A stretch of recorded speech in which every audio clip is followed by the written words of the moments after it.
warahmatullahi wabarakatuh. Selamat pagi semuanya. Alhamdulillah wa syukurillah, pada pagi hari ini kita semua masih dapat berkumpul di kelas 11 IPA 1 ini nih. Sebelum kita memulai pembelajaran pada pagi hari ini, alangkah lebih baiknya kita berdoa terlebih dahulu. Nah, ketua kelas tolong dipimpin doanya.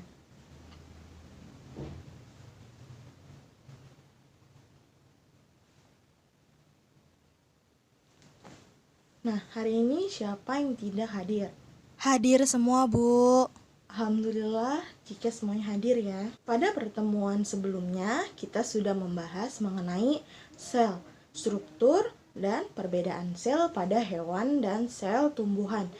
Nah, di sini adakah yang masih ingat apa itu sel serta struktur dari sel hewan dan sel tumbuhan yang dapat membedakan dari kedua sel tersebut? Saya, Bu. Sel itu merupakan unit terkecil yang menyusun makhluk hidup. Saya, Bu. Kalau sel hewan itu tidak memiliki dinding sel dan plastida. Terus juga vakuolanya kecil. Kalau sel hewan itu memiliki dinding sel dan plastida serta vakuolanya juga besar. Iya, tepat sekali ya jawaban dari kedua teman kalian bahwa sel itu merupakan unit terkecil yang menyusun makhluk hidup, dan perbedaan dari sel hewan dan sel tumbuhan juga sudah dijelaskan dengan benar. Setelah kita mempelajari sel, selanjutnya kita akan mempelajari mengenai jaringan. Adakah teman-teman yang tahu apa itu jaringan? Jaringan itu sekumpulan sel-sel ya, Bu? Ya, tepat sekali ya jawabannya. Jadi jaringan itu terdiri dari satu atau lebih sel yang mempunyai sifat dan fungsi yang sama. Saya sudah ada satu buah pot yang berisikan beberapa tanaman kangkung. Tanaman kangkung ini yang bisa kalian lihat, ada apa aja sih di tanaman kangkung ini? Ya, batang sama daun, Bu. Ya, tepat sekali. Jadi yang kita lihat ini, di kangkung itu ada daunnya dan ada batangnya. Jika kita cabut, di sini terdapat akarnya. Nah, pada umumnya tumbuhan itu memiliki daun, akar, dan batang. Tapi ada juga yang mempunyai buah, bunga, dan biji. Nah, seperti yang kita lihat, tumbuhan kangkung ini hanya berukuran sejengkal ya. Nah, tumbuhan kangkung ini akan terus tumbuh dengan bertambahnya tinggi dan volumenya karena adanya jaringan yang menyusun di dalam tumbuhan tersebut. Pada pertemuan kita hari ini, insya Allah kita akan membahas mengenai struktur dan fungsi jaringan pada tumbuhan.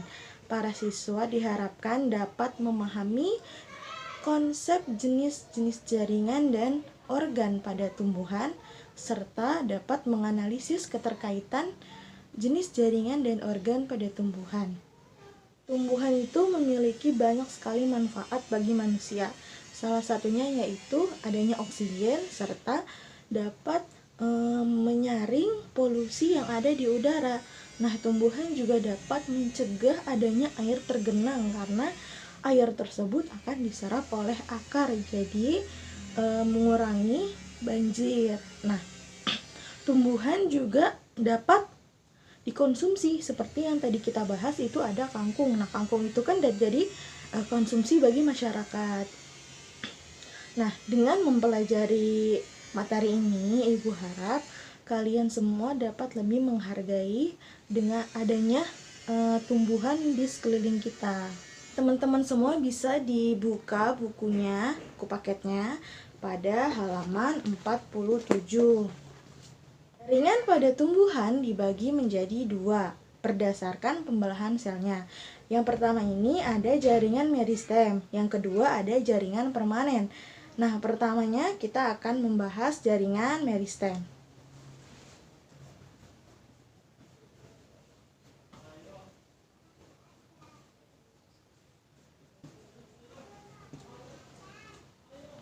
Nah, jaringan meristem ini jaringan yang sel-selnya masih aktif untuk membelah.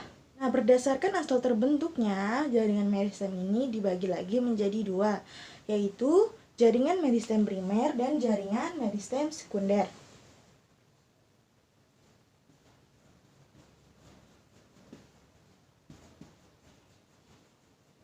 Pada jaringan meristem primer ini yang mengakibatkan perpanjangan akar dan batang.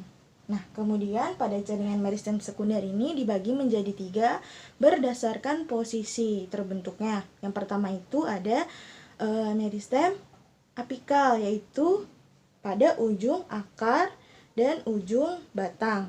Kemudian ada meristem aksilar atau interkalar, dan ada juga meristem lateral. Sampai sini ada yang ingin bertanya? Atau ada yang kurang jelas? Jika tidak ada yang ingin bertanya, kita akan langsung melanjutkan pada materi berikutnya, yaitu jaringan permanen. Pada jaringan permanen ini, sel-selnya sudah tidak dapat lagi membelah. Nah, berdasarkan fungsinya, jaringan permanen ini dibagi menjadi 5. Yang pertama itu ada jaringan epidermis yang berfungsi sebagai pelindung. Jadi jaringan ini melapisi tumbuhan untuk melindungi bagian dalam tumbuhan. Nah, pada jaringan permanen ini terdapat sel-sel yang sudah berdiferensiasi. Salah satunya itu ada stomata. Nah, di sini siapa yang bisa menyebutkan fungsi dari stomata? Bu, sebagai jalur pernapasan dan tempat fotosintesis ya, Bu?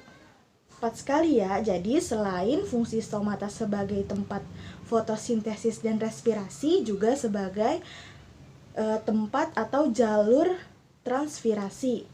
Nah, selain stomata sebagai contoh dari sel yang sudah berdiferensiasi, ada juga spina atau yang bisa kita lihat itu duri. Nah, contohnya itu pada batang pohon bougainville. Selanjutnya itu ada jaringan parenkim atau jaringan dasar yang bertanggung jawab sebagai proses fisiologis pada tumbuhan. Contohnya itu ada jaringan parenkim asimilasi yang bertugas sebagai proses pembuatan zat makanan. Nah, contoh lainnya itu ada parenkim penimbun, tempat cadangan makanan karena memiliki vakuole yang besar. Nah, selain fungsinya yang banyak, yang beragam, nah bentuk dari parenkim ini juga beragam. Ada yang panjang, ada yang bentuknya tidak beratur, dan ada juga yang berbentuk seperti bintang. Kemudian ada jaringan penyokong yang berfungsi untuk menguatkan tumbuhan pada daun ataupun pada batang. Nah, jaringan penyokong ini ada 2, ada kolenkim dan ada sklerenkim. Yang keempat ini ada jaringan vaskuler, yaitu jaringan yang berfungsi untuk mengangkut air, garam mineral, serta hasil fotosintesis pada tumbuhan. Nah, pada jaringan vaskuler ini ada pengangkut xilem dan phloem. Pada xilem ini yang mengangkut air dan garam mineral dari akar ke daun. Sedangkan phloem ini yang mengangkut hasil fotosintesis dari daun ke seluruh bagian tumbuhan. Akhir itu ada jaringan sekretori. Jaringan sekretori ini dapat menghasilkan suatu zat. Contohnya itu pada tanaman atau pohon kelapa sawit yang menghasilkan minyak. Ada juga pohon lidah buaya yang menghasilkan lendir. Sampai sini ada yang ingin ditanyakan? Saya ingin bertanya, kan kalau pada batang itu terdapat kambium. Kalau misalnya pohon itu ditebang atau dipotong, itu akan bagaimana, Bu, pertumbuhannya? Apakah akan mati? Ya, baik, bagus sekali pertanyaannya. Jadi pada pohon yang dipotong batangnya itu masih bisa mengalami pertumbuhan, karena pada pohon tersebut masih tersisa akar dan batang yang tersisa. Nah, pada batang tersebut masih terdapat jaringan, yaitu jaringan meristem dan jaringan yang lainnya juga. Nah, karena masih terdapat jaringan ini, jadi pohon ini bisa tumbuh dengan cabang baru. Bu, terus kalau tumbuhan itu matinya disebabkan oleh apa, Bu? Banyak sekali faktor yang dapat mengakibatkan tumbuhan itu mati. Contohnya itu ada tersediaannya air ataupun perbedaan dari suhu. Nah, pada ketersediaan air ini, jika kalian terus siram tumbuhan itu juga tidak baik ya. Kekurangan air ataupun kelebihan air itu juga tidak baik. Seperti yang sudah Ibu singgung sebelumnya, bahwa pada tumbuhan itu umumnya terdiri dari akar, batang, dan daun. Nah, bisa kita sebut juga sebagai organ pada tumbuhan. Nah, kalau sebelumnya jaringan itu terdiri dari satu atau lebih sel yang mempunyai fungsi dan sifat yang sama, nah ada yang bisa menjelaskan organ itu apa? Bu, organ itu adalah beberapa jaringan yang memiliki peran yang penting bagi tumbuhan. Pas sekali, jadi organ pada tumbuhan itu bukan hanya terdiri dari akar, batang, dan daun, tetapi juga ada organ tambahan seperti bunga, buah, dan biji. Pertama-tama kita akan membahas organ pada tumbuhan, yaitu akar tumbuhan. Nah, akar tumbuhan ini terdiri dari tudung akar yang berfungsi melindungi akar serta penetrasi akar yang masuk ke dalam tanah. Nah, pada akar juga terdapat lapisan epidermis, jaringan epidermis untuk melindungi bagian dalam akar. Ada korteks, ada endodermis juga. Nah, ada juga stela yang di dalamnya terdapat berkas pengangkut. Kemudian organ yang kedua yang akan kita bahas yaitu batang. Nah, batang pada tumbuhan ini berfungsi untuk menopang daun, bunga, dan buah pada tumbuhan. Nah, struktur pada batang ini hampir sama dengan struktur pada akar. Yang membedakannya hanya berkas pengangkut pada batang ini jaraknya itu bersebelahan. Nah, jaringan epidermis pada batang ini juga tanpa adanya ruang antar sel. Nah, pada bagian stelai batang ini juga terdapat empelur, yaitu bagian terdalam dari batang. Dan yang ketiga yang akan kita bahas itu ada daun. Nah, daun pada tumbuhan itu ada jaringan epidermisnya yang terdiri dari stomata. Stomata yang sudah kita ketahui fungsinya itu untuk fotosintesis, untuk transpirasi, dan untuk respirasi. Ada juga mesofil yang letaknya terdiri dari epidermis bawah dan epidermis atas. Nah, ada juga jaringan pengangkut berupa tulang daun. Ada juga jaringan penguat terdiri dari kolenkim dan sklerenkim. Ada juga jaringan sekretori. Organ pada tumbuhan berikutnya itu ada bunga. Nah, pada bunga ini merupakan alat reproduksi seksual pada tumbuhan. Nah, bunga ini terdiri dari daun kelopak atau daun mahkota yang strukturnya terdapat jaringan epidermis atas dan bawah, dan juga mesofil, berkas pembuluh, serta sel-sel idioblast.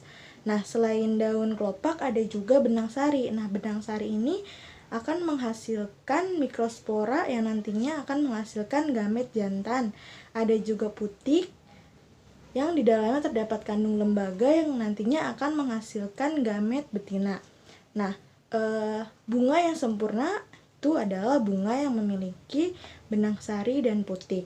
Pada daun kelopak atau daun mahkota, pada setiap bunga itu memiliki warna yang bermacam-macam. Nah, apa yang menyebabkan perbedaan warna dari bunga-bunga tersebut? Karena adanya pigmen warna ya, Bu? Tepat sekali, adanya pigmen warna yang dapat mengakibatkan mahkota daun dapat memiliki berbagai macam warna. Organ selanjutnya itu ada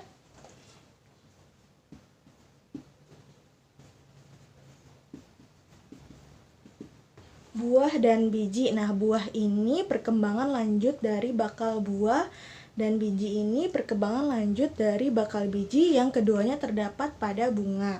Sampai sini adakah yang ingin ditanyakan? Jika tidak ada yang ingin ditanyakan, teman-teman adakah yang bisa menyimpulkan pembelajaran kita hari ini? Jaringan tumbuhan itu dibagi menjadi dua, ada jaringan meristem sama jaringan permanen. Nah, jaringan meristem ini ada sekunder, ada primer.